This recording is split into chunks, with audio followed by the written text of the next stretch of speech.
and I'm going to turn it over to Chef Katie. Hi, welcome back. I know I see a lot of friendly faces. It's always so nice to see my friends and family here. And then I also see a lot of people who I feel like have come to more than one of these classes, which also makes me happy because I have mentioned a couple of the techniques that we are going to do today previously. So let's just get rolling. The first thing I want to show you guys is my mise en place. So Heather sent out some photographs with your emails that gave like an example with just some kind of random ingredients that I placed together. But I want you guys to see here, and let's see, that I have set up on my tray here. I have all of my vegetables and my noodles ready together. And then on this tray back here, I have all of my spices and my vinegar and my measuring spoons. I also have back here a little bit in the distance some plastic containers that I can use for what we call mise en place cups. That way when I cut and measure things, I can put them in those cups and that they'll be very handy. I know by now almost everybody I'm sure has seen a cooking show where everything is diced and measured and lined up, and it makes that chef host look like they really are so effective. Most likely those are unpaid interns that have set up that kitchen for that chef, but it is precisely how chefs work in kitchens. It is also how we work at Goldring and how we really suggest you guys work at home. It makes life so much easier when you are not digging through your cabinets for that one spice or one ingredient that has found its way buried in the back. So by pulling these things out onto your counter and having them ready for you can help a lot. I've also pulled out all of the pots and pans that I'm gonna need today. So I do wanna make one clarification. In the cheeseburger pasta recipe, it says for you to use a skillet, but I actually am going to use a pot like this because it just gives me a little more room to work with. Ooh. And it also has its own lid. So if you do not have a pot that has its own lid, or you've already committed to the skillet, I would recommend maybe pulling out some aluminum foil if you do not have a lid for it. It absolutely will work the same way with aluminum foil on top instead of a lid that came with the pot. So first though, what I'm gonna make is stock. So one of the things that I know I talked about in a previous class was that you can save vegetable peelings so that when it's time to make stock, you don't have to actually use up a whole carrot or a whole onion because you have all of these scraps. So I wanted to show you guys the proof that I really do this at home. And I have my bag of frozen vegetables. The sunlight's kind of weird there. Where I save. So I've been saving in here onion pieces, the stems from mushrooms, celery, garlic, tomatoes, and I literally just stack it all on top of each other so that I have this. We also had some random turkey necks carry out from Tuke's Meadery. If you live locally, they're delicious. And so we saved those bones in the freezer. And then today, I actually roasted some bones. So we purposely had some chicken wings on the grill last night, and we saved our bones. Is the lighting good for this, Heather? Yeah, I can see Okay. it really well. All right, because what I really want to make sure everybody sees is like, so I had these just plain old bones. You know, my family like gnawed the meat off of it. This is certainly like for your family only stock when you know that your family has eaten off of the bones. But I then baked it in a 400-degree oven for about 15 or 20 minutes until it got this nice dark brown color. My buddy Frank Brightson, who is another very talented chef here in New Orleans, is really known for coining the phrase that brown is the color of flavor. And when it comes to chicken stocks, having some color on those bones is going to make a big difference. So certainly, you know, you could have slowly filled up this bag with some meat bones, but since I knew I was doing this for you guys today, I went ahead and cornered my family into having chicken wings for dinner. Nobody complained, which is good. All right, So I've got my roasted bones on my tray, and I'm just gonna put them right here into my pot. Now, Chef, can I ask a quick question, or it's a kind of a two-part question?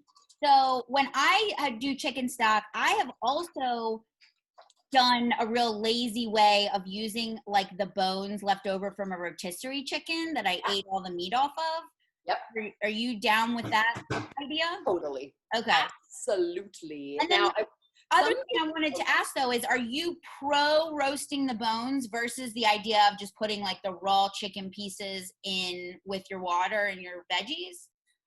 Okay, so I think for the most flavorful stock, roasting your bones, if you have the time and the energy, is worth it. If you do not have the time and the energy, I think that dunking that rotisserie chicken that you have picked all the meat off of just straight in your pot, I wouldn't even break it up. I would put that whole kind of chicken carcass in the pot, throw those random vegetables on top.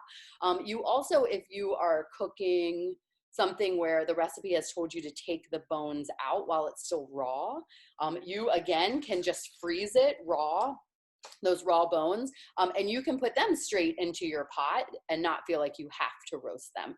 But if you're going to taste a like what we call a white chicken stock versus a dark chicken stock, you would immediately notice the difference of roasting those bones. Another challenge that I would love to put out there to anyone, and if you do this, please get in touch with us and let us know, but if you ever taste homemade stock next to grocery store bought stock, you will never buy grocery store stock again. It's actually grocery store stock tends to have color added to it and often citric acid, which is what helps it stay shelf stable at the grocery store. And for me, that citric acid adds a flavor that regular homemade chicken stock just doesn't. I also am a huge fan of like stretching that dollar and making sure that I get every penny out of that chicken. And so by saving my own bones, also because I save them in the freezer, it means that I can make stock on a day that is convenient for me to make stock. And I say me, and the truth is my husband makes the stock. But I also want to show you guys in my freezer, it's kind of hard to see. We have like quarts and quarts of chicken stock, turkey stock, shrimp stock. And so, you know, this is the life of two chefs living together. And Joe really has a passion for stock, and I do not argue with him.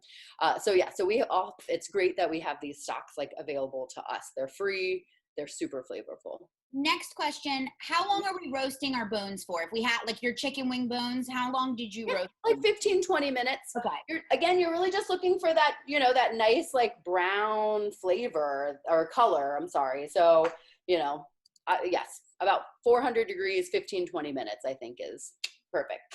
So I'm just going to dump probably about half of this vegetables on top of my here, my bone. So I still have a little bit to go back into my freezer. I'm going to go ahead and throw those turkey necks in there just to get them going too. I'm going to cover this with water. This is about a 6-quart pot. Yeah, my problem when I make stock, Katie, is that I usually have too many vegetables and I don't have a big enough pot. So yeah, I should just make enough that I can fit in my pot, and then put it in. I feel like that way too. Your freezer's not full. I mean, obviously vegetable stock takes up a lot more room than a Ziploc bag of frozen vegetables. So that's one thing, is you're going to save some space, but also it kind of just takes the pressure off, right? That you're like, I'm going to make this stock, and when I use it all, then I'll make my next batch of stock. Yeah. All right. So let's see. Let me move you guys over here a little bit. I just want you to see that I do have it like almost right up to the top.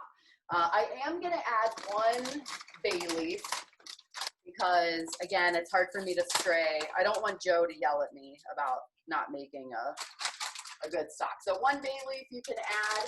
If you have whole peppercorns, you could throw some peppercorns in there, but honestly, there's not a lot of pressure because, again, you're just trying to make very flavorful water. You can use this water now to, which one should I pick? I'm going to start on my big burner. Once it comes up to almost a boil, I will move it to the back of my stove onto my much smaller burner that will keep it at a nice simmer. And we're really just looking to simmer for like an hour. Cool, an hour. So one more question for you. Have you ever used feet, such as like chicken or any type of like beef? Like, oh yeah. So we have this awesome, and again, I say me, it's always Joe. My husband makes all of the stock. So let's give a lot of credit to Joe Pedroza for his love of stocks and especially his love of chicken feet. So the amazing thing about using feet, oh, there's somebody very excited down here about chicken feet. Let's see, who is that? Gail is really into the feet. So feet have a lot of gelatin in them. And so that means that when your stock cools, it's actually gonna like like kind of jello consistency, and that also is going to just add some more flavor. It's going to add texture. Another thing I will tell you guys that my husband really loves to do is to make a very concentrated stock. So we're going to cook this stock for just about an hour with all the vegetables in it. Up to 2 if you want to spend up to 2 hours with it simmering. Strain it, put it back in that pot, and then reduce it in half. And now it's going to take up less room in your freezer. And when it's time to cook with it, you can either just go with this super flavorful stock that's like even more robust, or you can cut it half with water. And now you're back to just kind of like a normal dark brown chicken stock. That's a great tip. Yes. And I think what I was starting to say, so we have this awesome Asian market on the West Bank called Hong Kong Market. They sell chicken feet. They definitely have pig's feet there too. So, you know, I think like the Cajun world in New Orleans, like you can get pig's feet pretty widely available. I'm not really sure, depending on where other people live, like if they have access to markets that have feet at them. And, you know, honestly, sometimes it's because you just haven't looked for it. You'd be surprised. A lot of grocery stores often have those things like in the freezer section too. Okay, so my stock is on, and we're gonna move on to cheeseburger pasta. All right. So again, conveniently, I have all of my ingredients. I'm gonna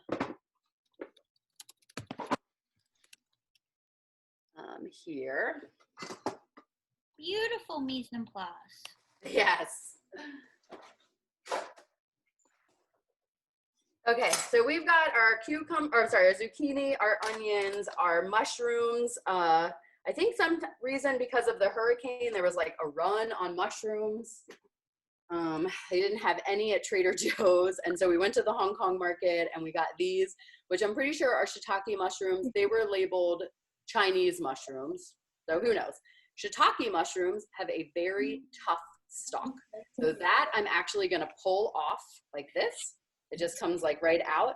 And I'm going to save it for my stock. And I'm just going to throw it right in here because it's like conveniently right next to me. If I wasn't making stock, I would have put it in my freezer with the rest of it. Now, if you were using cremini mushrooms or button mushrooms, you can leave stem in. The stem is just as edible as the rest of the mushroom. So you can just kind of chop them all up together. Okay, mushrooms in the stock. And so I'm gonna actually show you guys 2 versions of this. So in our recipe, it calls for a food processor to pulse the vegetables, because ultimately what you're trying to do is get them teeny tiny, much like the ground beef that we are about to use in your recipe. I do not have a food processor. I do have a beautiful Vitamix, and so instead I'm gonna pulse my produce in the Vitamix, but I also wanna show you that it is actually pretty easy to just chop them up yourself. I know sometimes it does come down to time, and it often is easier to just throw everything in a food processor and pulse, but I personally think it can be just as fast, especially if you're trying to practice your knife skills. I think that this is a nice one to practice brunoise, which is a very small dice. So I'm going to show you guys first we're just going to do what we call a rough chop. And again, I've got these 2 bowls here so that I'm like not digging in my cabinet. For that, I'm going to take half of these, 1 of these, and half of this onion. So if you guys are doing a food processor at home, feel free to do all of your produce this way. But so a rough chop means that I'm not really even thinking about it, right? I can just cut. We just want to try to get these smaller so that our equipment can chop it up without us having to keep it in there so long that it kind of turns to mush. Okay, so I'm just gonna lop off the ends of that, and I almost forgot, but I have my compost container. We love to compost around here. So I save all those bits and pieces. If they don't go in my stock, they're gonna go in my compost. All right, so zucchinis, I really love to just cut in thirds. I think it's much easier to cut them in half that way. And then again, I'm just giving it a little. This is a great part if you're cooking with kids, which I know 2 of my favorite kids are on this call tonight. What's up to Juliet and Miles? Hi. So this is a great job for our kids. This rough chopping is really good, and then they'll be really good at pulsing the blender when we get to that part. All right, so I'm going to cut those 2 top and bottom off of my onion, and it's in the stock. Easy peasy. And then we're just going to cut this one up too. Okay, ta-da.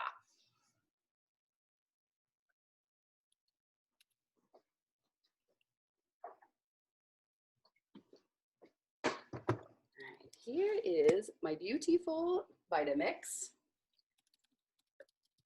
I will say it's a very expensive piece of equipment that you will have your entire life, and you may even be able to like hand down to your kids. If you're into smoothies, if you make your own salad dressings, like these things, they're worth every penny. The Vitamix is amazing. All right, so when you're using a blender and not a food processor, I recommend only putting in about half to a third of your vegetables at a time. If you put them all in at once, it's gonna get too crowded. It's gonna be mushy. All right, so my stock had just started to get almost to a boil, so I've moved it to the back of my stove so that it can just chill in a simmer. All right, back to the blender. Lid on, and we're gonna pulse.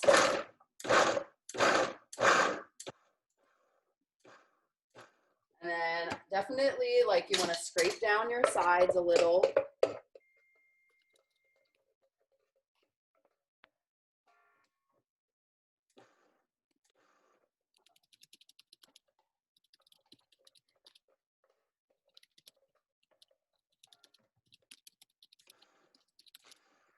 All right, so that is good for 1. Can you guys see in there? I'll see if it looks a little bit better in the bowl.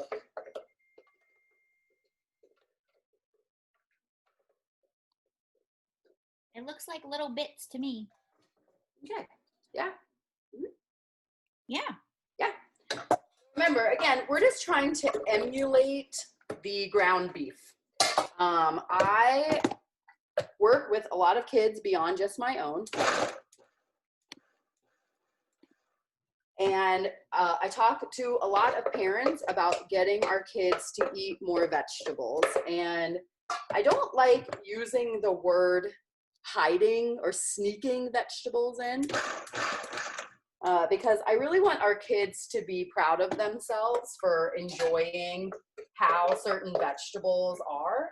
I also think it's just kind of like out of respect for them too that we, yeah, so there's like a big hunk of onions. I'm gonna just throw that one back in. Oh yeah, so I don't like talking about really like that we're disguising these vegetables, but instead what we're doing is allowing them to really be like harmonious with that beef, because the dish would be kind of awkward if it was like some big old hunks of zucchini and big pieces of mushroom. But the great thing is that once you chop everything to a pretty small uniform size. So we also do a spaghetti at Goldring that has a lot more vegetables than most people put in spaghetti, and lentils. And at the end, the lentils, the ground beef, the mushrooms, the vegetables, all are basically the same size and texture. And so it's not so much that we have hidden these things in the spaghetti, but it's that you just end up with a very nice balanced bite. So, All right, so that was pretty quick about processing our vegetables.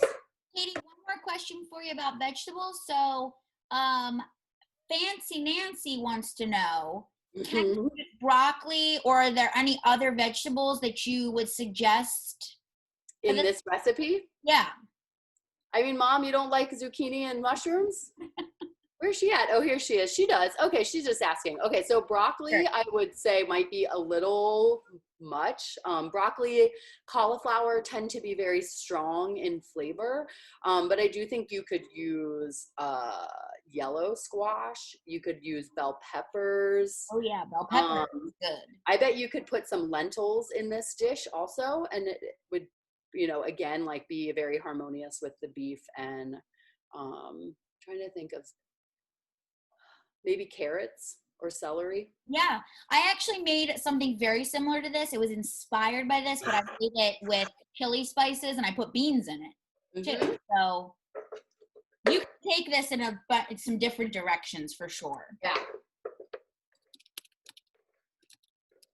Yeah, I think, you know, both zucchini and mushrooms the mushrooms have a lot of umami, but I don't think mushrooms necessarily have a very strong, like, flavor beyond it just kind of tasting meaty in this particular recipe. I also feel like if you have an aversion to mushrooms, that this is also a good recipe where they become quite camouflaged. But the great thing about those mushrooms is that they make up for the fact that we don't have a lot of ground beef in this recipe. So that, again, it's texture, but that umami flavor. So that umami flavor that I keep mentioning, just to make sure everybody's up to speed on umami, it is basically the fifth taste on our tongue and our palate. So we all know about sweet, salty, sour, and bitter. Well, umami is this kind of mouth-watering, it's, you know, like this, right? That's umami. So think Parmesan cheese, ground beef, chicken, pork, like lots of proteins, mushrooms, soy sauce, fish sauce, Worcestershire sauce. So all of those things have this really big flavor that when added to our food actually kind of makes us salivate thinking about it. So when you start removing meat from a recipe for both calorie, cholesterol, fat purposes, or saving money, obviously, because meat is often the most expensive ingredient, you really want to make sure that you're replacing the umami that you're taking out. So we are going to do it 2 times in this recipe. One is with the mushrooms that we're using, and the other one will be with the tomato paste. So canned tomato products are also very high in umami. Okay, so all right, so I have my half chopped for this one. I'm now going to show you guys how I would probably do it, actually how I do it when I make it at home, which is just cutting it by hand. I'm going to take a sip first. Cheers to anybody else having a happy hour cocktail with me. All right. Yeah, I know Heather's got a glass of wine. Oh yeah, Jessica and Alan's trying to take her drink. Angela's got a drink. Fancy, you don't have a drink? Oh, right, there we go. Latasha's got one. Or is that? Oh yeah, all right. Okay, so I'm gonna do some little knife skills now. And first, I just like to remind everybody how to hold a knife. So my thumb and my forefinger are actually squeezing the top of the knife here, and it's my middle finger, ring finger, and pinky finger that are actually wrapped around my knife blade. All right, my opposite hand is going to be in this claw position. And again, for simplicity, I'm going to cut my zucchini in half. This means that I can instead of trying to cut this really long thing, I now have this much shorter thing to cut. So I'm going to cut them into what we call planks. So just about like that thick. I'm going to cut this one into planks too. Okay, I then take all the rounded sides and put them aside, and I'm going to cut my flat sides all together. I'm going to do sticks. All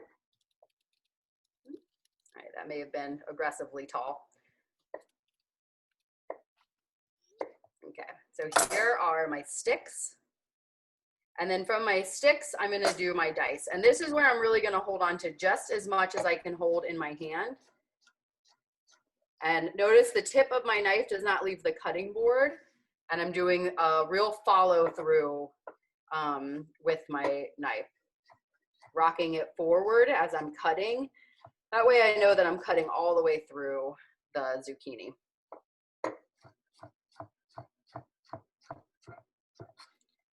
So certainly you can see that these are a little bit bigger than what we happens in here, but I haven't had a problem with it with my family. Now you certainly could go really, really small if you want to and cut those a little bit thinner. But I have to say, depending again on how well you are with a knife, I think that it can take just as long to cut all of this as it does to pulse it individually, especially with the blender. So if you have a food processor at home and you can, you know, kind of dump it all in, I think you're a little bit, it's going to take you less time. And I would recommend going that way. Okay, so there is zucchini. Now it's time for my mushrooms. So I'm just going to do the same thing. It's just basically the planks, right? So we just get these little strips of mushroom. And then all of this is just going into a bowl together because it's all going to get sauteed together.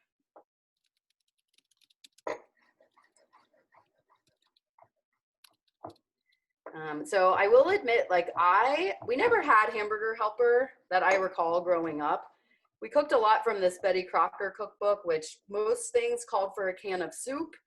So it's kind of like Hamburger Helper, I guess, but I really fell in love with this recipe. And I think, Heather, it was you that first put it into the world of Goldring. Isn't that correct?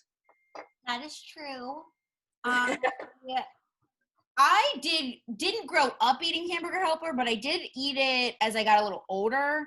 And I don't know, at some point I found a recipe that was not this exact recipe, but something kind of similar. And I thought, God, that's a lot like Hamburger Helper, but it's all homemade.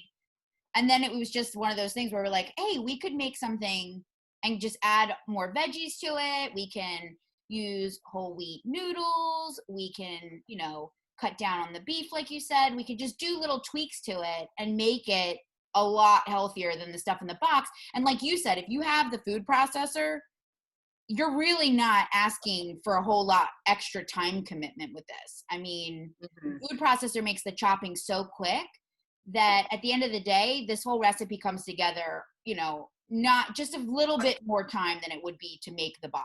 So yes, and you're also going to end up with like 4 times as much food, would be my guess, because we bulked it up with all of these vegetables. All right, so I do going to show you guys the onion. So when I cut that onion in half for the rough chop, I tried to cut it as much down the middle of my root, and I want to keep this root intact. So I'm going to cut the top off of my onion here. I am not going to add this one to my stock because I feel like it's already kind of going. I don't need to add some raw onion on top of it. And I am going to peel off this one layer. So the onion has a little bit of a tell, right? So there's these ridges that run this way.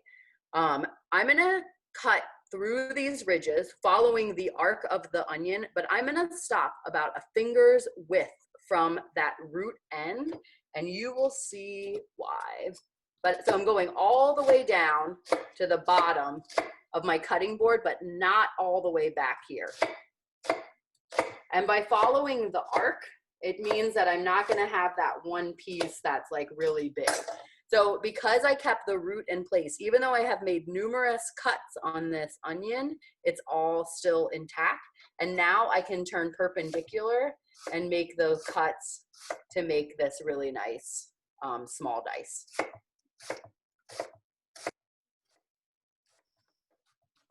All right, and because I'm gonna save this for stock, I'm not gonna try to get every little bit off of this. I'm done with that onion. And in it goes. All right, so now it's time for our pot.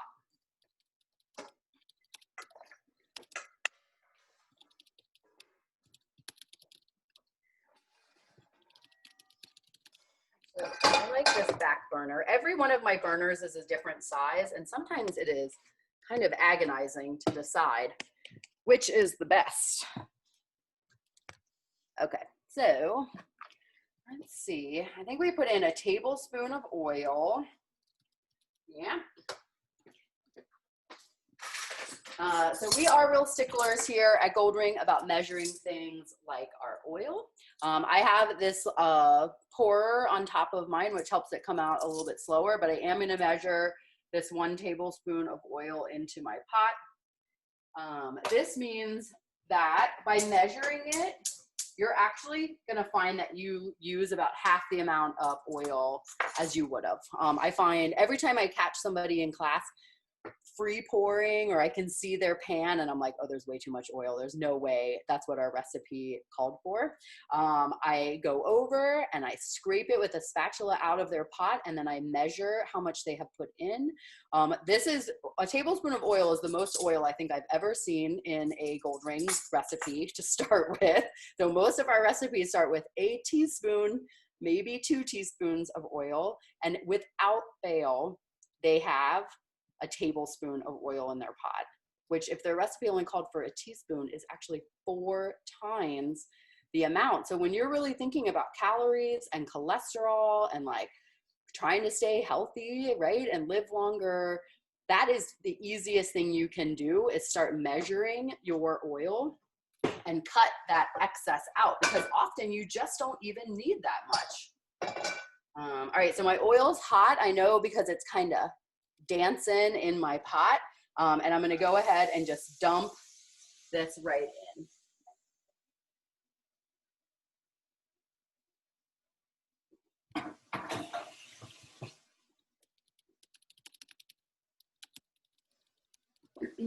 And no, I really do love a recipe that you get to just dump everything in. Instead of starting with the onions and then adding your blah blah. So I'm really happy that we just get to dump it in. This part is going to take a little bit of time. So both mushrooms and zucchini have a lot of water in them. And what we are looking to do at this stage of the recipe is to evaporate, to like cook off all of that water. While that's cooking, I would like to talk about noodles. So did anybody find whole wheat macaroni noodle that's cooking with us today? Because it's very hard to find in the grocery stores. Where do we even buy ours from? Through Sysco or something? We do order them in a huge thing from Sysco. I will tell you, I get them at Walmart. At Walmart, they come in a 1-pound box for $1. I find that Walmart has an impressively robust selection of whole wheat pasta options, like lots of different shapes, always available. And I know like some of the brands of pasta, when they do the whole wheat, they like cut it down so it's not a full pound. You might get the 13.25 pound box, but it's still the same price. So I really appreciate that Walmart charges $1 for a pound of whole wheat. And that's like across the board, whichever shape you get. Yeah, so someone here, Diddy, is saying Wegmans, which means that he or she is up in the north, where I used to be able to shop at Wegmans, and they also do have a very good selection there. I think Walmart, though, would be the best place that probably is everywhere. Yeah. So the great news, though, is that you can use any whole wheat pasta for this. And I was going to go to Goldring and get those little macaroni noodles, and I ran out of time. And so just gonna act like a real person. And I got my Trader Joe's fusilli whole wheat pasta. So if you are using something other than macaroni, the reason I brought this up is that the recipe calls for 1 cup of dried pasta. And I want you to think about what 1 cup of like rice would look like compared to 1 cup of like penne or fusilli pasta. So you're definitely gonna be able to, you're gonna have to up your noodle amount. So I'm gonna use 2 cups today for mine. I think that that's a pretty safe gauge. If you accidentally think you added too much pasta, I will show you towards the end where you check it and you can add some more liquid if need be. But I would almost err on the side of adding a little too much pasta than not enough. Don't you think, Heather? Because we're getting a lot of fiber from it. It also helps us have what our end product amount is. Yes. So once you get this kind of more finished, I was going to talk a little bit about the actual like nutrition facts of this recipe because I'm so proud of them. But yes, I would say this dish is very, the finished dish is low calorie. If you have the recipe printed out or you have it pulled up on your screen, the nutrition facts are on the back of your recipe, so you can see that for yourself. But, it's very low calorie. It's got a lot of fiber. It's pretty good on sodium, but so adding a little extra pasta, I don't think is going to be super problematic. It's just going to mean you have more servings. So I would just say, we've written the recipe with the cup of macaroni. The last time I tested it, it made 5 1-cup servings in the end. I think if you add a little more pasta, you're just going to get maybe, an extra serving. Or maybe your serving size will be 1.5 cups and you just will consider that it's going to be a little bit more, calories and fat and all of that, just a little bit if you go up on the serving size. Yeah. So I have my stuff in the pot. I have it on fairly high heat and I'm not stirring it a ton.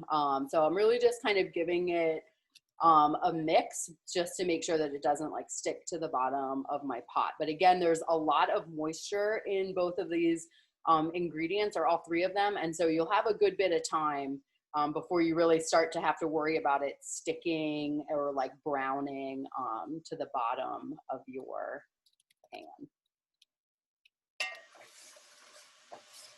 All right, so while that's cooking, I'm gonna show you guys one more of my favorite hacks that I always talk about that I'm very excited to prove on live camera is what happens in my freezer.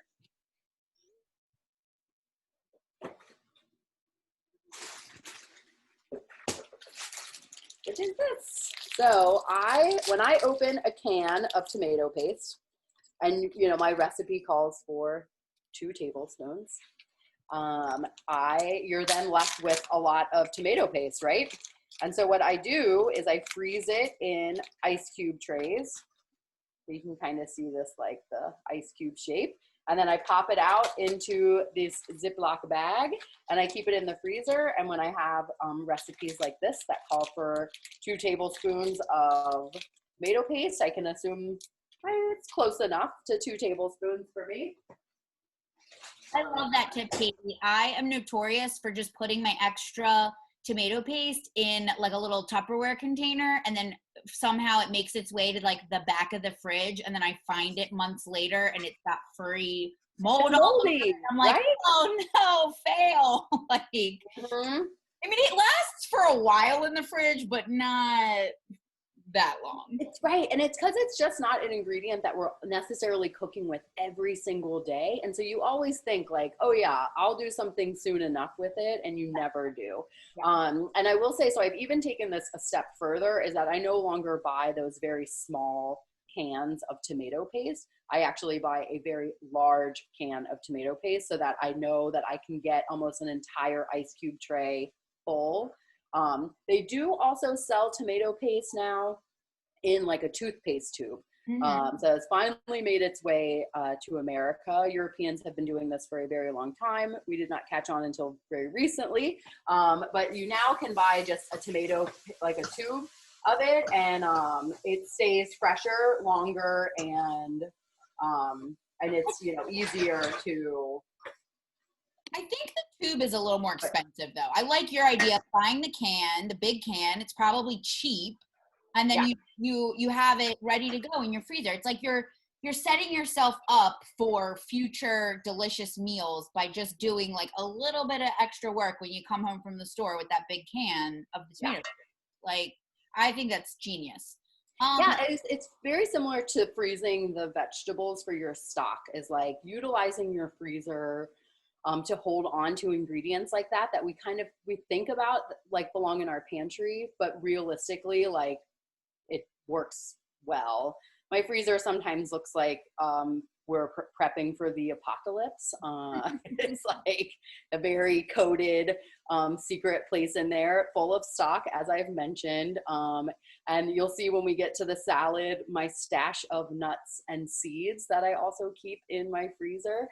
So I feel like have opened up my underwear drawer for you guys. Like my freezer is like this kind of, I'm like both proud and embarrassed of everything in there.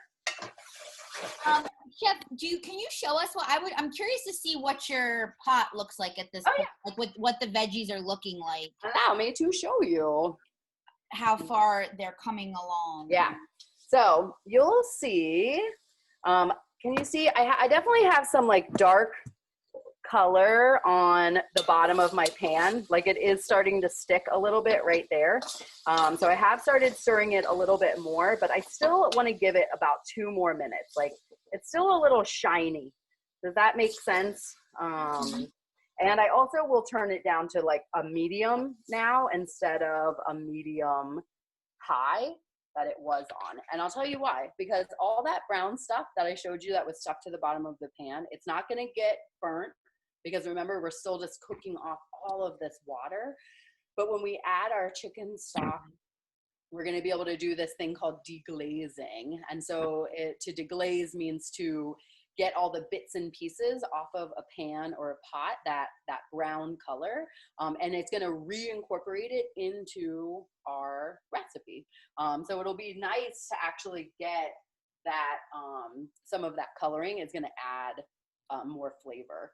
And at this point too, I'm actually going to add because it's frozen, I'm going to just drop it right on top so that it can start the process of defrosting, because I do believe, I'm like, every time I think I have this recipe memorized, and I'm like, I don't need to look at the recipe. I'm like, well, if people are following along, it would be kind of me, right, to try to actually follow what you guys are doing. Does anybody know if I've been cooking for more than 10 minutes, these vegetables? Anybody feel like it's gone over that? Nope. Okay, good. So the tomato paste technically goes in after the ground beef. Not the end of the world that I threw mine on top. But we're going to brown our beef next. So I am going to get that out of the refrigerator. Mine is a full pound, and so I'm just going to kind of eyeball that half a pound and pull that off.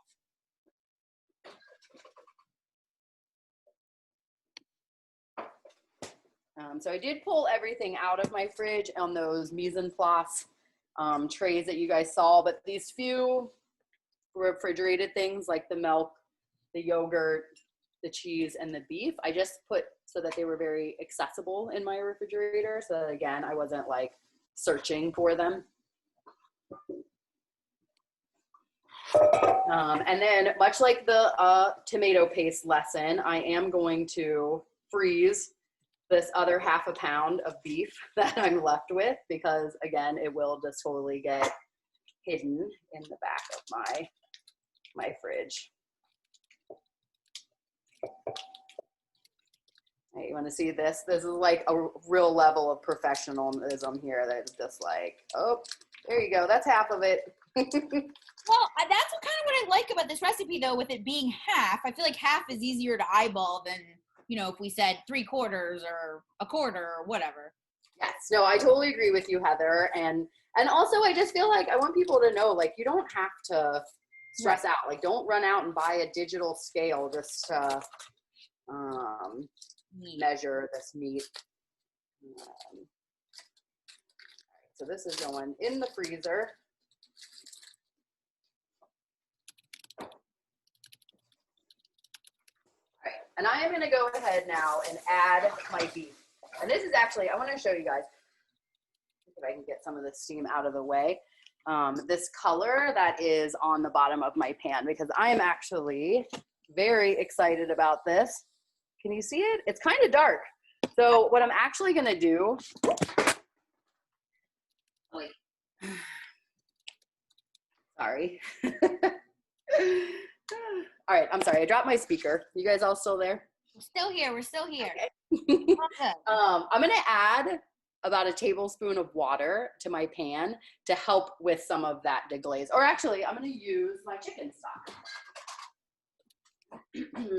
So I've got, you can tell my husband did this because my handwriting is much nicer than this. Isn't that right, Heather? Yes. All right, so I just put like a splash of my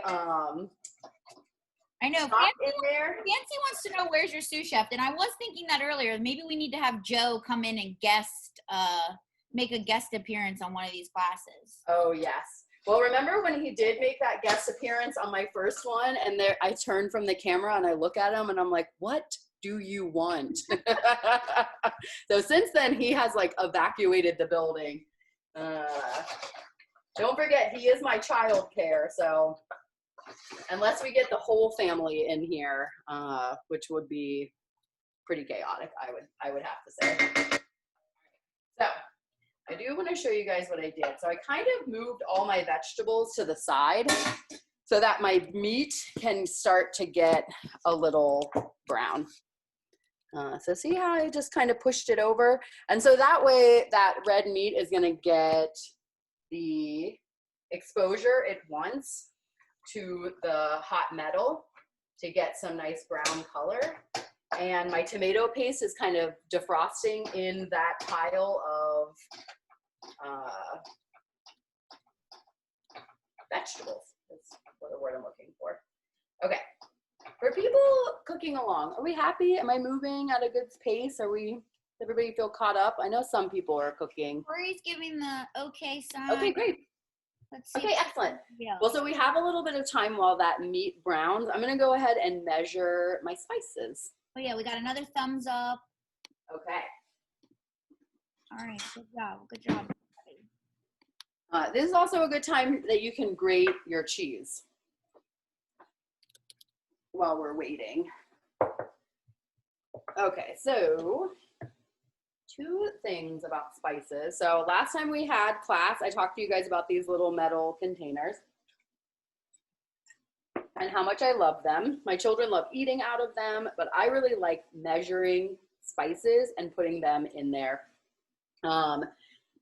So that instead of having to measure them right into the pot, it's like I already have them measured, right? So I've got this kind of slow moment that I can measure my teaspoon of salt. This is also my moment where I plug Penzeys spices and how much I love them. Once you go Penzeys, you'll never buy from the grocery store again. They are inexpensive. They are extremely fresh. They give away free spices all the time. I highly recommend it. And a teaspoon of paprika. Okay. All right. Another thing I really like to do after I measure things is I like move it away or put it back where it belongs. Because I often cook with small children under feet, you can't trust them alone with things with like salt and baking powder because they will just dump it in. But it also just kind of helps me remember, like, did I measure the salt? Did I measure that? So I know if I have put my spices away or my leavening agents, I know that like I have measured them. They're in my nice little cup and I'm good to go. All right, I'm gonna check on my beef here. I think that's also a good point to mention that another thing that we really do at GCCM and we kind of tell people to do in their home kitchens, and it's something that comes from professional chef kitchen environment, is clean as you go and like keeping your station clean. So right, like don't leave the spices out, just put them back right when you're done using them. When you're done with your bowls or your dishes, at least put them in the sink so that you can sort of keep your area clean as you're moving along with your process. Yeah. I also am definitely a big fan of like rinsing so that things are like either soaking or have been rinsed and are like in a nice pile. Sometimes I don't feel like doing the dishes like immediately after I'm done eating or done cooking. And so it's nice that if they're rinsed, I know that I'm not going to be like putting a lot of effort into cleaning that gunk off. I would also love to we talked about deglazing already, and how I put a little bit of stock to get that brown bits off. If you ever have a skillet or a pot that you have kind of cooked something, like sauteed onions or whatever, and you look at this pan and you're like, oh my gosh, it's going to take me forever to clean this pan. If you simply add like a cup of water and put that skillet or pot back on the stove and you let it simmer, at that point, it is going to clean out so much easier. You just want to be very careful to either use like a towel in between your sponge and your hand so that steam doesn't happen and burn your hand. But I think that is like another restaurant trick that, getting pans warm with some water in them really help get that gunk off. And I'm also going to use, I'll show you guys why I chose this type of spoon that has this flat edge, because it is going to really help me when it comes time to scrape the bottom of my pan to get all those bits. Also, another thing about deglazing, I'll show you guys when I roasted, it's kind of hard to tell, this pan's like not the prettiest anyways, but when I roasted my bones, there's just a little bit of the, I don't know what you would call it, debris from the meat. I know in sauteing we call it fond sometimes. Fond. Oh yeah, exactly. That is exactly what it's called. Thank you, Heather. So sometimes, like especially when Joe does feet, or like a lot of bones on the baking sheet, he will also, you can use wine, you can use water, but getting those little bits off of your tray are gonna again add more of that flavor to the stock that because you're like, the idea is if you're roasting your bones, you're already attempting to get all of the flavor in them. All right, so to bring everybody up to speed, my meat is browned. My tomato paste has defrosted and is now also kind of browning, right? That was like a step in it. You definitely, tomato paste can have a very strong flavor, just like fresh out of the can. But once you cook it a little bit and get some heat in there and let it toast some, it's gonna mellow a little bit. It still, again, is gonna give us that big umami flavor, but not quite that like acidic tomatoey flavor that like you smell when you open the can of tomato paste. It's gonna kind of start to melt into that dish. So I'm now going to add all of my spices. I'm just going to sprinkle them right on top and then give my pot a really good stir to make sure that like all of my meat is coated. This is also why I like using a pot instead of a skillet, is because you don't have to worry so much about it spilling out of your pot. I hate cleaning my stove. Literally, these classes like inspires me to clean my stove. If it wasn't for all of you people who I assume are judging me based on the cleanliness of my stove, because that's how my mother raised me, right, Fancy? I destroy my mom's stove every time I go to Cincinnati. Like weeks later, I'll be like, Mom, have you finally gotten the stove clean from those things that we made? But we good, so it's worth it. Okay, so now it is time to add our liquids. All right, so we're gonna add our stock, our milk, and our noodles. And yet again, I have another hack. So I did something similar the first time we cooked together that I had forgot milk. I didn't have milk in my refrigerator, and so I turned yogurt into milk. Well, this time I do have milk, but I only ever buy whole milk. And all of the Goldring recipes call for 1% milk because, again, we were paying a lot of attention to calories. And so instead of buying 1% milk, what I do is I dilute my whole milk. So I filled my milk up to about a 2/3 of a cup, and I'm going to add 1/3 of a cup of water to make my own, 1.5% milk, something along those lines. All right. And a cup of stock, which is about what we have here. So I'm going to add that, and then we're going to turn it down. All right. I will And say cover it. too, if you're using a different if you're using a different noodle shape, or like you're adding more noodles than the cup of that macaroni, the trick of this is, you're thinking about Hamburger Helper, right? Like, you just want there to be enough liquid that the noodles are submerged. So I would say it's best to like add what you add, and then if you need to add a little more, you can add a little extra stock, or honestly, if you don't have more stock, add some water. It's not going to hurt you. Yep. Yeah, I agree. We definitely, again, because of our calories, like, are not going to recommend that you add any more milk. But if you have more stock, you can add more stock, or you can add some water. Again, we've got such big flavors here that if you end up adding a 1/2 cup of water to this dish, I don't think it's going to ruin it. Yeah. Will you show us what that looks like once Yes. you have it all in there, just so we can really see? Absolutely. I'd love to. Get a little visual.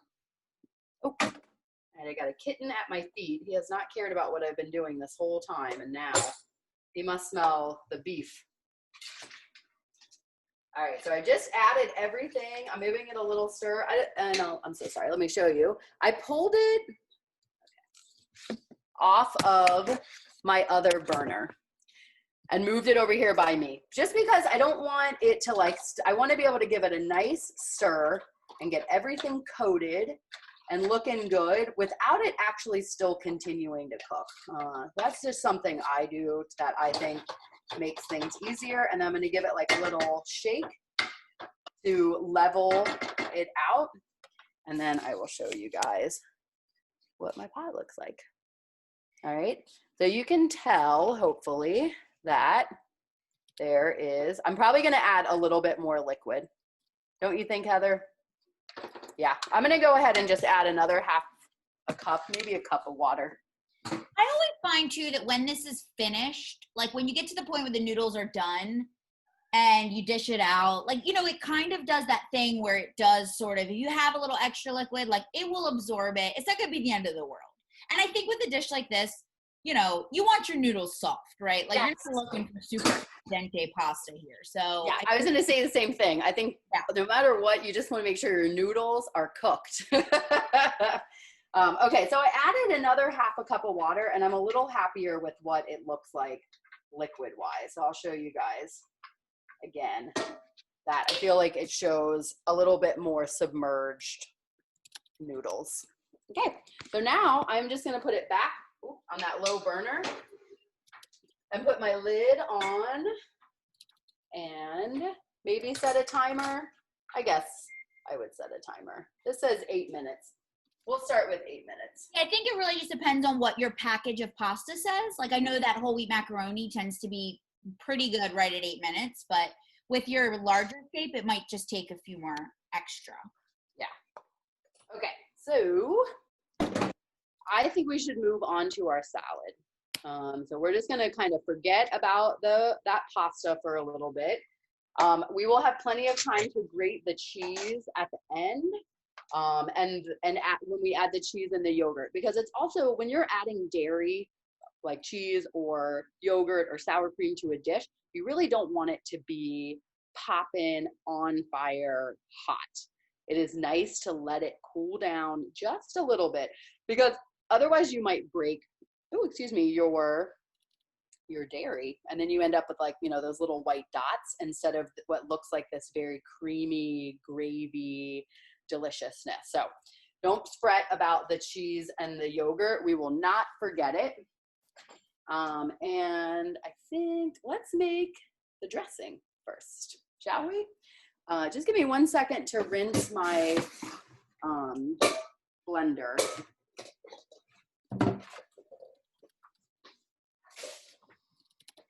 Now, Chef Katie, do we need a blender to make this dressing? For this dressing? Yeah. Yes. Okay. I'll tell you why, because it has the green onions in it. Oh, right. And we want them to get kind of blended up. Yeah, exactly. I wonder, well, if anybody doesn't have a blender and makes it and just like chops them up really small, let us know how it comes out. I'd be. Yeah, it would, I mean, certainly it would just be like a little lumpier. I don't think it would be the end of the world. Also, at that point, you might even just omit the green onions. Yeah. Because certainly all the other ingredients are really delicious that are going to go in this recipe. But there is something magical about those green onion tops going in this salad dressing that, like, Joe and I and my other like chef friends, we talk a lot about this because this recipe hails from a restaurant called Publican in Chicago. Paul Kahn, a very talented chef. The salad that it goes with is the most insanely ridiculous salad, although wildly delicious. We had it for Christmas last year. It's so good with avocados and fried quinoa and grilled asparagus and fennel. It's like, but it's worth it. It is worth all the labor. But the great thing about it is that the salad dressing is the easiest part, and it is delicious on this ribbon salad. It's going to be really good on. It's really good to dip vegetables in. So that's why I was really excited to make this dressing today, because I do think that it is kind of eye-opening. Because it's almost hard to pick out two of the ingredients, which are those green onion tops. Like, it's really almost hard to pick that flavor out, even though you're like, why is it so delicious? And then the other ingredient I really wanted to use today was tahini. So I feel like a lot of folks, if they invest in tahini, often are just making hummus with it, and then it just kind of hangs out in your pantry until you decide to make hummus again or baba ganoush, something like that. And so I have found that tahini salad dressings are like a great way to use tahini, a great introduction, I think, for folks who maybe don't have a lot of exposure with the tahini or have been reluctant to buy tahini, because sometimes it can be $5 or $6 for like a peanut butter jar size, and then you're like, but I'm buying this one ingredient to only make this one dish hummus. So I really wanted to show other things that you can make with this dish. And I really like that this recipe, Katie, you actually have us making a little more than we need for the salad. So, let's see, we're gonna start with our green onions. It only calls for the tops, which means that my bottoms are either gonna go into my stock bag, I should say. So this is where I stop. Like, I don't go all the way down to the white for this one. I stop where it's like a little minty green, right? Which means that what I'm left with are very much the like darker green, it's like hollow inside. All right. I'm gonna cut these like twice, just to make them, a little bit smaller, and into my blender they go. If you have a blender that's maybe like a Sunbeam or, just a more like average blender, it probably would not hurt to cut your green onions a little bit more. That Vitamix is extremely powerful and is going to make it a lot easier to not have to cut it up so much. Okay, and it's also going to get these 3 cloves of garlic roughly chopped as well. Uh-oh, did I lose you guys? Oh, there you are. Okay. Which is here. So I'll show you guys my little trick with garlic. I do love the garlic smash. I think that one of the most important things to think about is that the handle of your knife should actually be off of your cutting board. So look how flat, there's like no gap. Whereas if my handle is on, right, there's still this little gap that you can do that. So I try to, hold my knife off a little bit, and I use this part of my hand at like bottom of my palm, I guess. we're just gonna give it a little pat. Now this one I certainly have hit small enough. The recipe says to rough chop, which I may not have to do because they kind of fell apart. Now this paper comes off easier, sometimes easier than other days. It's kind of amazing. Oh, there you go. There's one. There's a money one. All right. I also cut the little butts off of the end here. So this part where they attach to the base of the whole head, I just get rid of that little nub. And I'm going to put all of that into my stock bag as well. So look, it's broken up. I think that's good enough. I mean, I could certainly, again, if you have something that's not a Vitamix, give it a little bit of a chop. There's just paper everywhere. Okay. Into the blender it goes. All right, now I believe it's 5 tablespoons of tahini, which of course is like the tail end of my jar. So I'm going to get this last bit out of here. Speaking of tahini, that's about Chef 2 Phoebe. tablespoons. Did you hear me? I'm going to call it 3. If you've been here before, you know that I'm not the best at measuring, but I will go slow if you want to measure. But it calls for 5 tablespoons, which is basically a quarter of a cup plus 1 tablespoon, if that's easier for you to eyeball. Tahini, a lot like peanut butter, right? You get like the dry stuff stuck to the bottom. So hopefully you have like a nice long spatula. All right, now I'm gonna open up my new jar of Trader Joe's tahini. So I've had this fondue set in my house for years. I've never actually made fondue, I don't think, here in New Orleans, maybe once, but it is my favorite to use to mix up peanut butter or tahini. So if you ever had, that random thing that your partner is like, why do we always have this? I'm like, it's my favorite to stir tahini with. It's also really good for getting olives and cornichons out of pickle jars versus dirty little kid fingers. All right, so this will be a little bit easier. I will actually measure it for you if I can find my measuring spoons. Oh yeah, here they are. I knew I put them close, but I wasn't sure where. All right. Okay, so this will be our 5 tablespoons. If anybody is not really familiar with what tahini is, it is basically sesame seeds that have been ground up just like peanut butter. It is high in calcium, which I think is something that a lot of people talk about and worry about, and try to eat enough milk and drink enough milk and cheese. And really, you can get a lot of calcium from sesame seeds.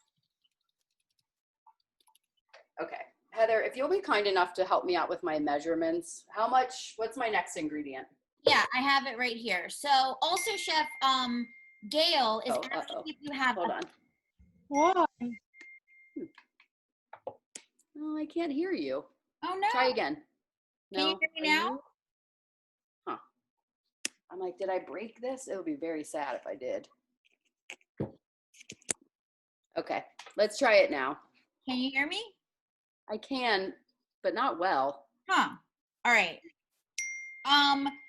Gail is asking if you have a favorite kind of tahini or brand, possibly. All right, hold on. All right, we're having technical difficulties. Let me plug some stuff in here. It's like I see my computer's about to die. This always happens. Maybe my speaker died too and I just wasn't paying attention. We'll get it straightened out.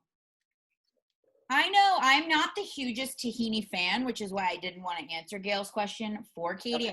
Okay. Reply to All right, let's try it now, Heather. Can you hear me now? No. Oh my nothing. gosh. Okay. Well, you guys can still hear me, right? Yeah, I think. Yeah. Keep All right, going. Oh, there you go. Now I can hear you much better. Okay. Okay.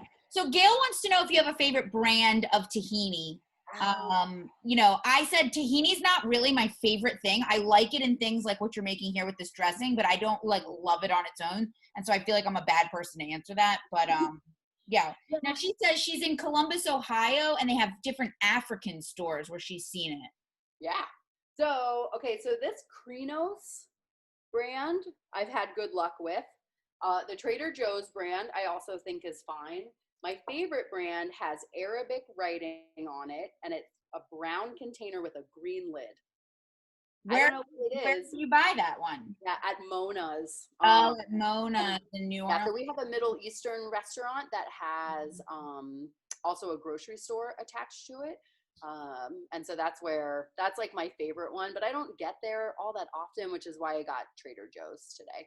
Yes. But I do agree with Heather that I think in this salad dressing, you got a lot more wiggle room than you do with hummus, where you really can. I feel like that tahini is a very significant taste, right?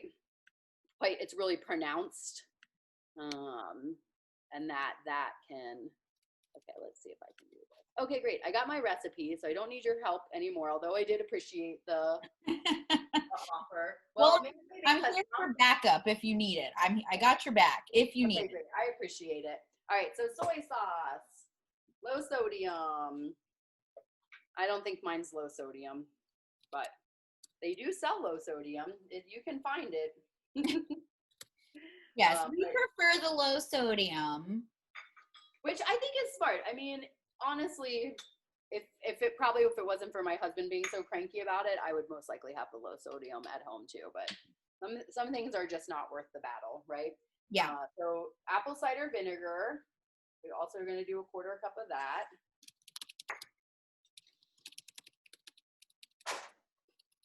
And sesame oil, a quarter cup of that. I feel like this is another one of those ingredients that either you use it all the time or you never use it.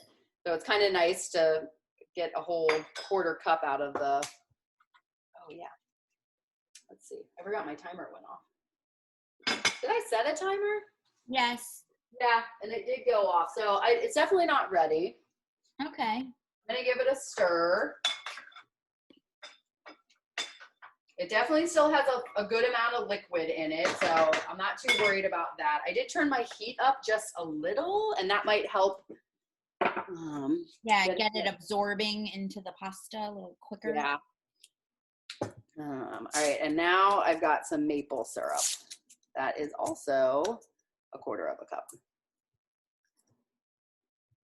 I guess you could probably also use honey for this, right? If you wanted to. I think so. I think you could use, I mean, I think the thing with maple syrup is that it's, both honey and like cane syrup, I think are very strong. I don't think maple syrup has as strong as a flavor, so that it doesn't really come through. I think agave would maybe be an easier substitution. I was also just thinking about the cost. Like I always buy the nice maple syrup and I think it's expensive. And so sometimes I'm like, I don't want to use a lot of it. And this thing where you're not really going to taste it. Like I want to save it for my pancakes.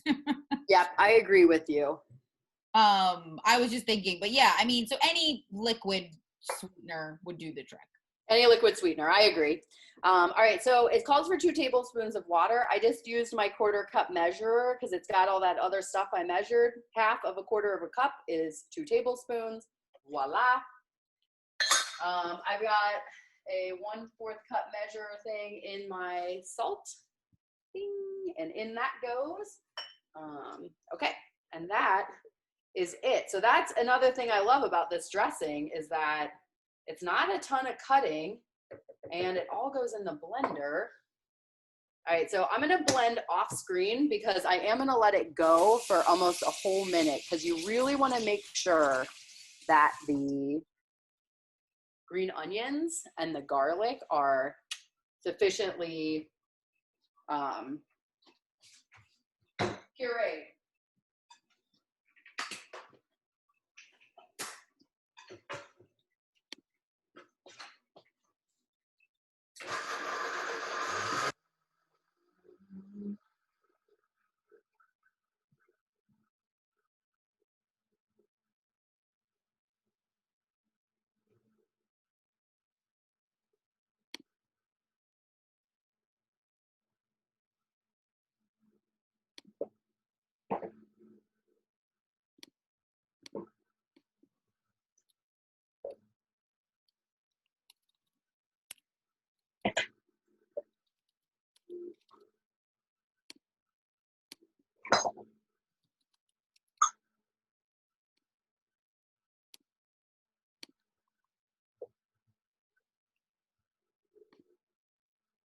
So while Katie's doing that dressing, I will just say, our next class is going to be on Saturday, October 3rd. It's a Saturday class. We usually do those around 11. And we're going to have Chefs Katie and Chef Matt are going to be teaching that class together, doing some really cool egg cookery. So if you've ever wanted to learn how to cook eggs in different ways, or maybe you don't feel super confident in your egg cooking abilities, it's one of the most versatile things in the world to cook, but you know, it does take some practice. So they're going to show you some really good stuff.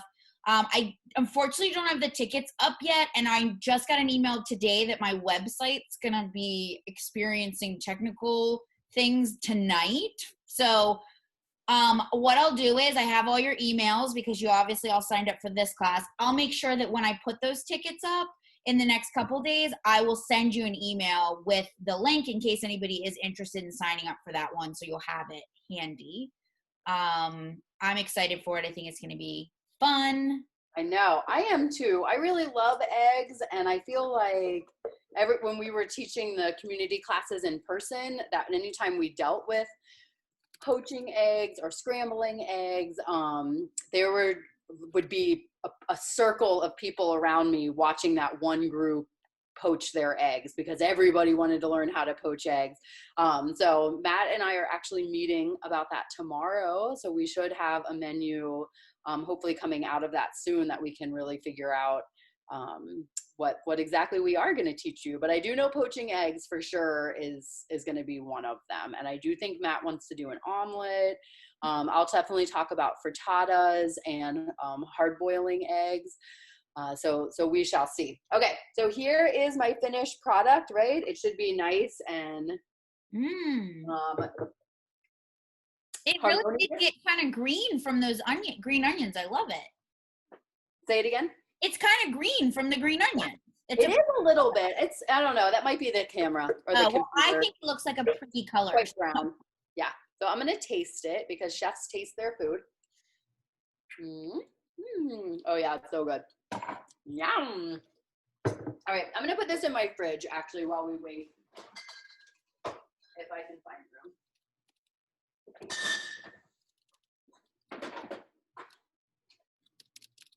And I'm going to take one stir of my pot here.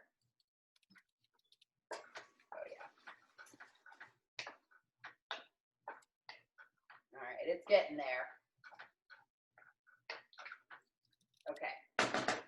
It's amazing. I think everything might actually just be done at the same time, which is not always how things go when you have people watching you cook. Okay, so let's talk ribbon salad. I have my vegetables here. So I've got 2 carrots. I've got like a yellow and a purple carrot, zucchini, and my cucumber. And then I just have a few cherry tomatoes as well. I've got my bowl here. For my carrots, I am going to peel them and then put them in I'm just gonna peel them lightly around the edges, I should say, just to get rid of that kind of old, you know how carrots look when you take them out of your fridge. Like that's not what you want. You want this pretty loveliness. But I am definitely, I'm sorry, I should point out that I like to peel. I start at the middle of the carrot.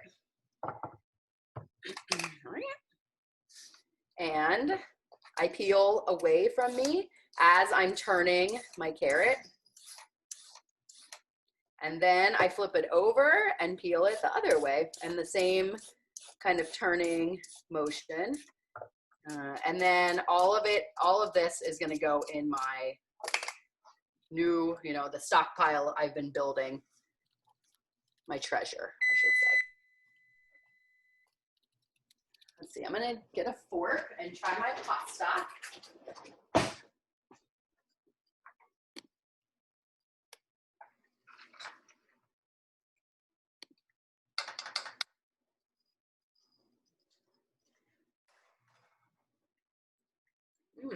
I'm not ready, but it is not far. So I just put like 4 more minutes on. So I think that this is actually a good moment to point out that when you use the macaroni noodles, they're going to take less time. Yes, 8 they really minutes. do only take 8 minutes. I promise you. Yeah. Okay, so back to the ribbons. Okay, so for the carrot, I'm going to stick again with just the middle, and I'm peeling and turning. But this is now what I'm going to be saving for my salad. All right, but again, I'm only doing this like bottom half, and I'm turning, turning, turning. If you're doing this with kids, don't worry about them turning, but I do recommend it's easier to deal with a half of a carrot, and then we're gonna flip it over and do the other half. And this carrot has like a surprise orange inside, which is kind of fun. I love ribbon salads because not only are they pretty and super colorful, but it's really nice to get a salad that doesn't involve a bunch of lettuce. My kids are much more excited about eating cucumbers and carrots and zucchini than they are eating lettuce. They like both, but I think that, things like this are much preferred. A little more crunch to it. I feel like also all of these items are just not as fragile as greens. I have such a bad habit of letting greens die on me in the fridge. All right, so I'm gonna do the same thing now with this one. It's not quite as long, so I am gonna go all closer to the top. Can you guys see what I'm doing? Yeah, I can see Okay, your nice little ribbons. So it's nice. At this point, I actually kind of end up like with a square. Maybe it's hard to see, but it's like very flat here. And so it's easy to peel, and you get these nice, like a little bit wider. And you'll see when we peel the zucchini, it's going to be a much wider. All right. And again, I'm going to flip it over and do that second side.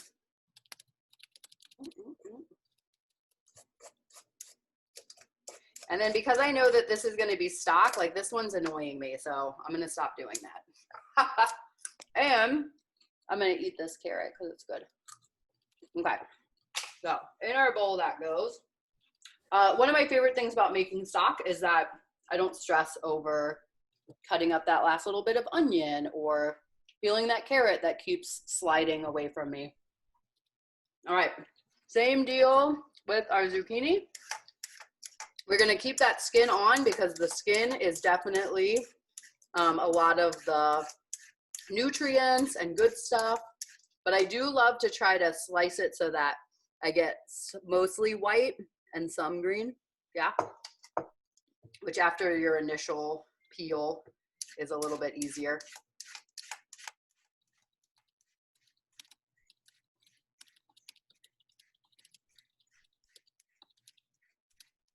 Now maybe I should have done this first, and I actually could have used some of this zucchini left over into my noodles. Oh yeah, that's a good idea. If you were making this together, is to do the salad. Or at least the zucchini part. Yeah. Use that center part for your chopped up zucchini in the cheeseburger pasta. Yeah, because I'm glad you said that. The center, so once you really see like that it's getting to the seeds here, you can kind of stop and give up on that guy. That would also make a good treat if you have a little dog. I feel like dogs usually like zucchini. Oh, totally. I mean, my kids would probably eat that raw zucchini too. Yeah. All right, so I only had a half of a cucumber. I didn't think it was worth me buying.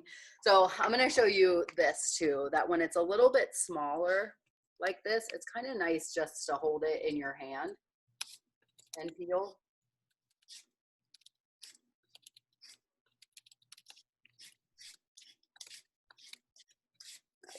You guys see that? Again, much like the zucchini, when I get to the seeds, I'm gonna stop peeling. I'm gonna turn it around. Ugh, this thing is a pain in the booty. All right, I'm about to give up on this one too. Okay, so that's enough for our cucumber.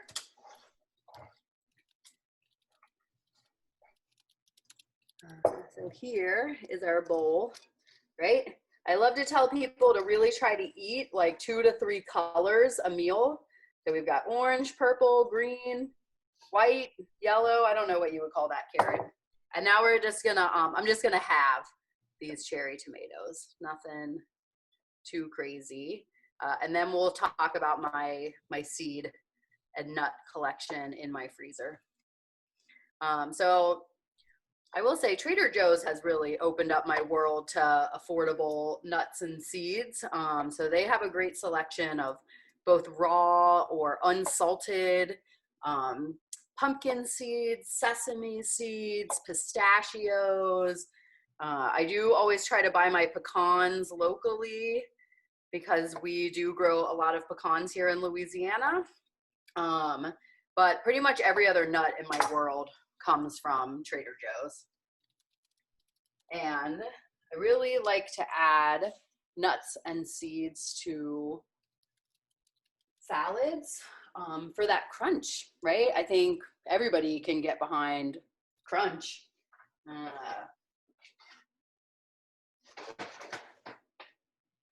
right. So those noodles definitely look done.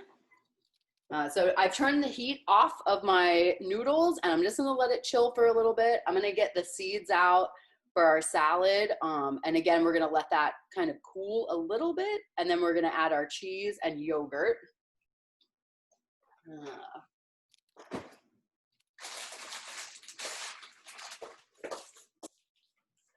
All right, so here's my stash. I got pumpkin seeds, I've got sunflower seeds, and then I also have these really awesome Bene seeds that I got from, what is the name of that? Marielle, what's the name of that company that has like Anson Mills? That's it, I'm sorry. I figured you might know the answer to that one. So Anson Mills does a lot of like stone ground flowers and seeds. They do a lot of like heirloom popcorn and it is a beautiful company based out of Columbia, South Carolina, but they also have these sesame seeds that are already toasted. So I get that from them. I know Heather said like 2 tablespoons or something, right? I'll just sprinkle some in. But again, it brings like some color, it brings some crunch, especially when you're trying to feed kids. I feel like these are important things to, you know, think about making sure that we add to recipes. I think it just helps them get a little more excited about eating it. I love something crunchy in my salad. Mm-hmm. It really makes it. And we love nuts and seeds because they give us some good heart-healthy fats, get a little protein, very healthy. Yes, well, and I keep all of my seeds or all of my nuts, I should say, in my freezer. New Orleans, very volatile, humid city, and there's lots of bugs here. And so the safest place that you can keep a lot of your grains and seeds is in your freezer. It means that they're not going to go rancid and they're not going to get those weird like pantry moths. I don't know. We didn't have pantry moths where I grew up in Ohio. All right. I'm going to grate some cheese. I think it's 1/3 of a cup. It says that we get to add to our recipe. I am using this white sharp cheddar.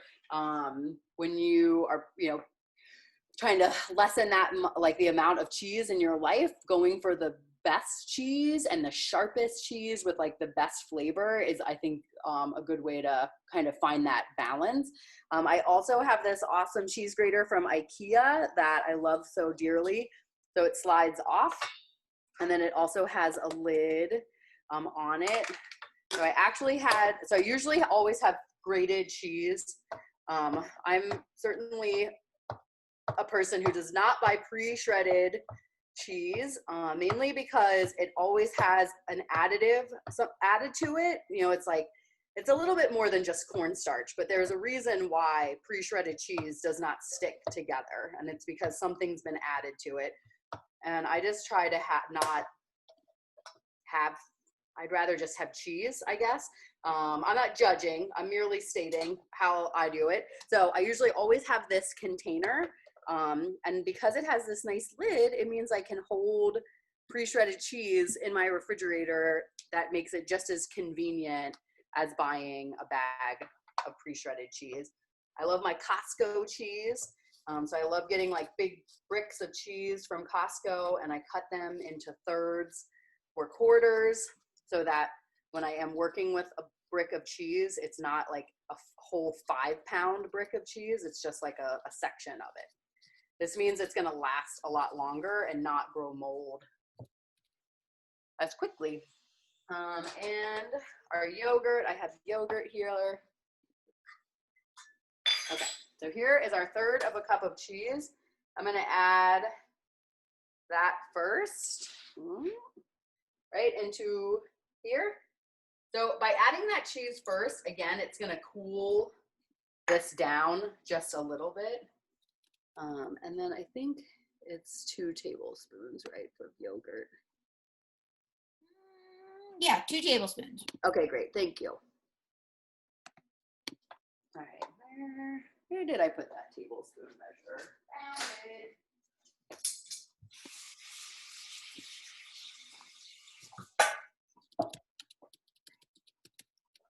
Okay. All right, so I'm gonna mix my cheese in. It's just gonna cool it off hair. Because I'm adding some, air into it by stirring, but that cold cheese will help cool it down a little bit too.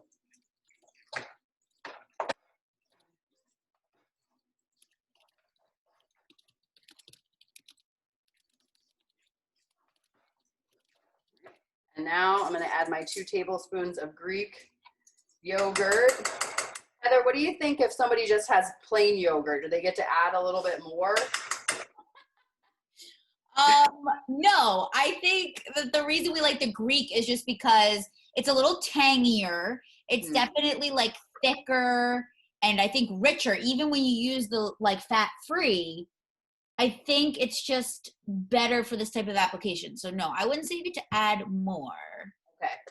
But so I mean, look, yogurt. I don't like that I have to always be the nutrition police, but I guess that's me. I guess that's my job. I'm like, isn't that what you went to college for? Because it's not what I went to college for. It is. Yeah. That's why I have you here. I don't want you to think that your only job is a pretty face drinking wine. Well, look, I mean, we do try to keep things pretty, within, we have certain guidelines that every recipe we develop for Gold Ring has to meet. But that being said, it's real life, right? So everything in moderation. We don't like to be the food police or super strict all the time. And there are certainly times to indulge and other times. But I do think like when you're making a nice meal for your family, this is like a go-to dinner that could become part of your everyday routine. And I do think for those, keep it reasonable. And then have your times where you splurge a little on the extra stuff. Yes, I totally agree. I feel like one of the things that I love about what we teach at Gold Ring and the Mediterranean diet in general is that there's no category of what you're not allowed to eat, right? And so it's more just about what sections we want you to eat more of, like fruits, vegetables, whole grains. And there's sections that we recommend you eat a little less of, like red meats and dairy, which is why when we do choose dairy, I feel like we try to, again, pick like the best, right? So you're going to get that sharp white cheddar cheese. And really why I was asking your thoughts about the yogurt is that Greek yogurt, what makes it Greek yogurt is that it has been strained more than just regular yogurt. And so I just didn't know if we felt like you might need to compensate, not so much like nutritionally strict wise, but just like taste and stuff. But I think you're probably right that I actually have never looked at them side by side. I'll have to do a side-by-side comparison of like regular yogurt to Greek yogurt for the nutrition. I know Greek yogurt also has a little extra protein because I think, again, because it's strained like that, you get more protein. Again, I just find it to be really satisfying, even when it's that fat free. Yeah. It's got such a nice mouth feel to it, and I don't know. I'm a big fan of Greek yogurt. I would never even buy regular yogurt at this point. Yeah. But that's me. Well, and I do the same. Like if something calls for regular yogurt, or I feel like that's what I'm in the mood for, I just add some water to Yeah. my Greek yogurt. So it's kind of like the whole milk, where I'm like kind of stretching this half gallon of whole milk, or I'm stretching this, container of yogurt by substituting it and adjusting it to being the consistency that I think the recipe I'm using is calling for. And maybe it's worth noting that originally this recipe called for sour cream, and that when we were really trying to get our numbers of this recipe where we wanted it, that was one of the switches that we made. So if you do have regular yogurt, or you only have sour cream, it's not going to make this recipe, it's not going to ruin it, one, and it's not going to make it like so unhealthy that you miss the point, right? It's just, these are just like the suggestions that we make. But I think that a lot of the food that the recipes that we make, really there's a lot of opportunities for switching things out. Like how my mom was asking about other vegetables in the cheeseburger mac. Like there's lots of potential of what could be used, right? Yes. Okay, so I am officially plating. I did actually measure my noodles, the cheeseburger mac. I did not measure my salad as well, but I'm gonna say it's about 1.5 cups. So I'm just gonna put about a tablespoon of dressing on there. So we recommend for 2 cups of salad, 2 tablespoons. Isn't that right? I haven't said this in a long time. Actually, so what we put on this one was 1 cup salad, 2 tablespoons dressing. We also do have the nutrition facts for just the dressing. So as we said earlier, like you're going to make more than you need for this amount of the ribbon salad. And we do have on the printed recipe some suggestions of things you can do with that. But yeah, if you're curious of like how much the dressing is on its own, obviously those salad ingredients don't add a lot in the way of calories and things. It's all veggies. So, Chef, as you're wrapping up too, we have some questions about your apron. People would like details on your apron, please. Oh, my apron. Oh, wait, who asked about it officially? Nancy. My mom made it in high school. Got little pigs on it. Oh my gosh, so cute. Yeah, so I'm not going to give away my mom's age, but this apron is old. And I will be honest, I don't ever wear aprons when I cook at home. I feel like I'm doing this for all of you, just like how I clean my stove for all of you. I put on an apron too. But yes, I was very excited to pull my mom's apron out of the cabinet today to put it on. Love you, Fancy. Very cute. All right, well, so we're all done. Let me just show you guys our finished product here. We've got our pasta. There's our salad. There's our salad with the salad dressing. I love it. So colorful. I will say that cheeseburger pasta, it doesn't look that exciting, but I feel like you have to, if you just take our word for it, if you haven't made it. It is so good. It right now. Yeah. It kind of looks, it looks like, Hamburger Helper-ish. It's so good. But it doesn't have like fake colors in it or anything. Yeah, you could add some like cayenne. Oh yeah. Or a little bit of red pepper flakes if you like things a little bit spicier. I do that. Yeah. All right, well, we are going to say goodbye. This class has gone a little late tonight, but hopefully y'all have enjoyed it. Oh, I hope Chef Katie's not totally frozen there. Oh, there she is. She's back. I'm going to switch us back to our view so we can all see our little faces here. Thanks for being with us tonight, Chef Katie. That was awesome. I feel like you gave us a lot of really good tips and tricks and things we need to know to make our lives easier. Yeah, thank you guys all for coming. It was so nice to see everybody. Bye, Mom. I love you. Thanks, everybody. Bye, Jessica. Bye, Juliet. Bye, Marielle. Lane is showing the stove there. I see the cheeseburger pasta. Oh yeah. Oh, look at Dawn. Yeah. She's got some. That looks good. All right. Well, if you didn't make it tonight, make it. You won't be sorry if you make this dish. You will love it. Yep. Kids love it. Adults love it. Everybody loves it. Awesome. Yes. Thank you guys all so much for coming. Enjoy your dinner. Katie, you got one question. What type of cheese did you use? It's a white extra sharp. Okay, thanks. Yep, just a white cheddar. Thank you. Tips You're were great. welcome. Okay. Bye-bye. Bye.